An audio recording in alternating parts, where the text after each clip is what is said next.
시편 113편 1절서부터 9절 말씀입니다. 할렐루야, 여호와의 종들아 찬양하라. 여호와의 이름을 찬양하라. 이제부터 영원까지 여호와의 이름을 찬송할지로다. 해 돋는 데에서부터 해 지는 데까지 여호와의 이름이 찬양을 받으시리로다. 여호와는 모든 나라보다 높으시며 그의 영광은 하늘보다 높으시도다. 여호와 우리 하나님과 같은 이가 누구리요? 높은 곳에 앉으셨으나 스스로 낮추사 천지를 살피시고 가난한 자를 먼지더미에서 일으키시며 궁핍한 자를 거름더미에서 들어세워 지도자들 곧 그의 백성의 지도자들과 함께 세우시며 또 임신하지 못하던 여자를 집에 살게 하사 자녀들을 즐겁게 하는 어머니가 되게 하시는도다. 할렐루야. 메리 크리스마스, 복된 성탄 아침입니다. 예수님의 탄생의 그 놀라운 은혜가 오늘 저와 여러분들의 믿음의 자랑이 될 수 있는 그런 복된 하루를 살아가시기를 예수님의 이름으로 축원합니다. 자, 저희가 계속해서 시편의 말씀을 나누고 있는데요. 오늘은 시편 113편입니다. 113편도 할렐루야라고 시작을 합니다. 할렐루야. 111편도 할렐루야, 112편도 할렐루야, 113편도 할렐루야라고 시작을 하는데요. 찬양하라라는 말이 반복되어서 나오기 때문에 이 시편 110몇 편대를 할렐 시편 이렇게 부릅니다. 할렐이라는 뜻은 찬양하다라는 것이거든요.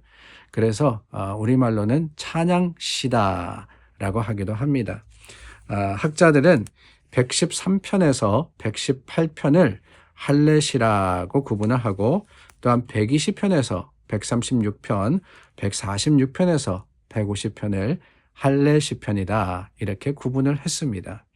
할렐루야 하나님을 찬양하라, 할렐루야 하나님을 찬양하라 반복되어서 나오기 때문에 말입니다. 그런데 여러분 113편부터가 할렛시편이다 그랬는데 저는 111편과 112편도 거기 포함되어야 되는 게 아닌가라는 생각을 해보기는 합니다. 다만 113편에서부터 찬양하라라는 이런 말이 나오기 때문에 찬양시로 구분을 하는 게 아닌가. 중요한 것은 아니지만 여러분들께서 시편을 생각할 때 이제 시편 110 몇 편을 넘어가면은 찬양의 시가 많이 나오는구나 라는 사실을 기억하면은 좋지 않을까라는 생각이 듭니다. 자, 오늘 저희가 시편 113편을 나누었는데 오늘 성탄절 아침에 참 맞는 시편이 아닌가라는 생각이 들어요. 왜냐, 이 113편의 시는 이 가사는 우리가 부르는 즐겨 부르는 여러 찬양의 가사로 쓰임을 받았기 때문에 그렇습니다. 오늘 1편도 그렇죠. 1절도 그렇습니다. 할렐루야 여호와의 종들아 주 이름 찬양해. 바로 그 가사 아닙니까? 뿐만이 아닙니다. 3절을 보니까 해 돋는 데부터 해 지는 데까지 주 이름 찬양 받으리. 찬양의 가사입니다. 우리가 너무나도 사랑하고 너무나도 아끼는 이런 찬양의 가사들이 바로 할례 시편에 포함이 되어 있는데 우리가 어제 그제도 나눴지만은 중요한 것은 뭐냐? 이런 찬양의 모습과 그 찬양의 이유와 또한 찬양이 향하는 곳이 어디냐라는 것이 더 중요하지 않나라는 생각이 들어요. 사실 그렇습니다. 세상 사람들도 흥얼흥얼 노래를 부릅니다. 기분이 좋아지면은 빠른 비트에 기쁜 찬양, 기쁜 노래를 부르기도 하고 또 마음이 슬퍼지면은 느린 가요들, 사랑을 노래하는 그런 가요들을 듣기도 하죠. 부르기도 합니다. 그런데 여러분, 우리가 부르는 찬송이라는 것이 이 세상 사람들이 부르는 것과 같지는 않지 않겠습니까? 그냥 생각 없이 흥얼거리는 것이 그게 찬송이 아니에요. 물론 찬송을 가까이 하고 찬송을 듣고 찬송을 부르는 것이 중요하지만 더 중요한 것은 왜가 아닌가라는 생각이 듭니다. 어떻게 라는 것이 더 중요한 거예요. 왜 찬양합니까? 우리가 나누었지만 하나님의 하나님 되심을 인해서 우리가 찬양하는 겁니다. 하나님을 인정함으로써 주님의 영광을 드러내는 그게 바로 찬송이기 때문에 우리는 찬양하는 것이지요. 어떻게 찬양합니까? 그 찬양은 오롯이 하나님을 향하는 거예요. 내 자신의 만족을 위한 것도 아니고 누가 들어서 칭찬하는 그 칭찬을 받기 원함도 아닙니다. 우리가 그래서 찬양할 때는 항상 주의해야 돼요.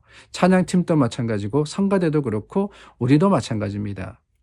얼마나 이 거룩한, 얼마나 하나님이 기뻐 받으시는 찬양을 드리는 것이 우리의 목적이어야 되지. 악보에 틀리지 않도록, 또한 높은 음을 잘 부르도록 이런 것들이 우리 찬송의 목적이 되어서는 안 되는 거거든요. 그런데 거기에 우리가 실패할 때가 너무나도 많은 것 같아요. 잘 부르려고, 맞게 부르려고 노력하다가 가사가 가진, 또한 그 찬양이 가진 깊은 의미의 드림을 잃어버릴 때가 너무나도 많습니다. 우리는 그러지 않기를 원합니다. 하나님을 바르게 찬양하고 세상 사람들이 듣는 것이 아니라 하나님이 들으시는 것이니까 주님께 우리의 전심이 전해지도록, 하나님을 향해서 오롯이 주님을 경배하는 찬양이 드려지도록 우리가 입술과 마음과 삶을 다해서 주님을 찬송하는 믿음의 사람들이 될 수 있기를 간절히 소망합니다. 자, 오늘 말씀도 그래요. 4절부터 9절 말씀, 왜 찬양해야 되느냐라는 이유를 밝히고 있습니다. 그 첫 번째는 여호와가 누구냐라는 것이에요. 하나님을 찬양하는데 왜 하나님을 찬양합니까? 다름이 아닙니다. 하나님이 하나님이시기 때문에 그렇다는 거예요. 거룩하시고 높으신 하나님, 그 하나님 앞에 우리는 찬송할 수밖에 없습니다. 하나님의 영광을 보면은 우리 입술과 우리 마음이 저절로 하나님의 그 거룩하심을 증거하고 드러내게 되더라는 거예요. 주님의 임재 앞에는 그렇습니다. 주님의 임재가 있는 곳에는요, 여러분 그냥 우리가 평범한 삶을 살 수가 없어요. 하나님의 그 영광의 빛이 비추는데 우리가 어떻게 감히 아무 일 없었듯이 그렇게 살아갈 수 있겠습니까? 하나님의 거룩하심은 우리 찬송의 이유가 됩니다. 그런데 여러분, 오늘 이 말씀을 가만히 보면은 그 거룩하신 하나님이 어떤 하나님이시냐? 4절 말씀에 말씀하시는 하나님의 영광이 높으신데, 모든 나라보다 높으신 여호와신데, 5절 말씀입니다. 우리 하나님과 같은 이가 누구리요? 높은 곳에 앉으셨으나 스스로 낮추사라고 하셨어요. 스스로 낮추사. 하나님을 찬양하는 두 번째 이유는 다른 게 아닙니다. 하나님이 낮아지셨다는 거예요. 가난한 자를 살피시러 이 땅에 오셨습니다. 우리의 죄를 용서하시려고 인간의 몸을 입으셨습니다. 그게 또 다른 찬양의 이유가 아닐까요? 하나님의 거룩하심, 그 영광을 우리가 볼 때 찬송하지 않을 수가 없다고 말씀드렸어요. 그러나 그 영광이 우리 가운데 임했다. 이게 더 큰 자랑의, 더 큰 감사의 이유가 아니겠습니까? 이 땅에 오신 예수님, 그렇습니다. 찬양 받으시기에 합당하신 하나님이십니다. 우리를 위해서 오셨기 때문에 우리는 하나님을 찬양합니다. 그런데 그 하나님께서 어떻게 하셨느냐? 가난한 자들을 일으키시고 궁핍한 자를 들어 세우시며 하나님께서 임신 못한 자를 여호와의 집에 살게 하시고 자녀들을 즐겁게 하는 어머니가 되게 하셨다. 임신 못하는 자를 어머니가 되게 하셨다. 하나님의 베풀어 주신 은혜다라고 하는 것이지요.